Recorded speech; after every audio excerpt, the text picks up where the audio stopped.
सांग माने नमस्कार जय जगन्नाथ वेलकम करुच्ची आ गोटे मिनी ब्लॉग को। तो मोर सकाळ सकाळ फ्रेश है ठाकुर पूजा सरीगला। ठाकुर पूजा पर मु डायरेक्ट लंच प्रिपरेशन कर देथली। तो लंच रे सी तांकर टिफिन नहीं गले सोयाबीन तरकारी आ भात ता सहित सालाड थिला। तो सी मुढ़ी आ तरकारी खाई देकी पड़े गले। मु भी तांको सहित डायरेक्ट लंच करदेली। कला परे सी तांकर ऑफिस को तांको कर्म क्षेत्र को सी बाहरी गले।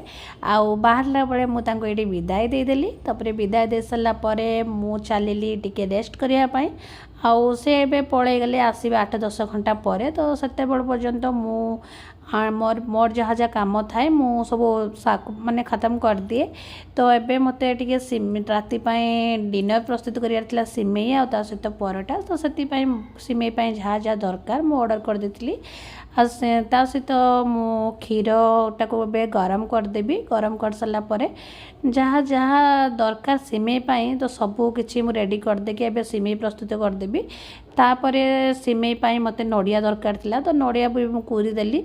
नड़िया कुरी की मु बादाम भी फ्राई करदेली। तापरे सा भितरे मोर हे जेतला इवनिंग। तो इवनिंग टाइम रे तो संध्या देवाटा मैंडेटरी जेहेतु एबे रूम रे हम रहूछु। तो मुझे संध्या भी देदेली। संध्या दे सारा परे तापरे मोर सिमेई भी हो जाइतिला। तो सिमेई परे परे मु चलिली एबे चीनी नड़िया दिया परोटा बनिया पाई।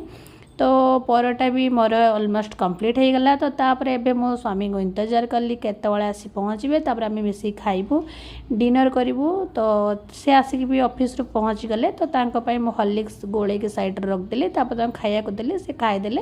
लास्ट रे हॉर्लिक्स पी गले शुवाई। तो आज वीडियो एतिकी रही। जय जगन्नाथ। देखा आ गोटे मिनी ब्लॉग रे।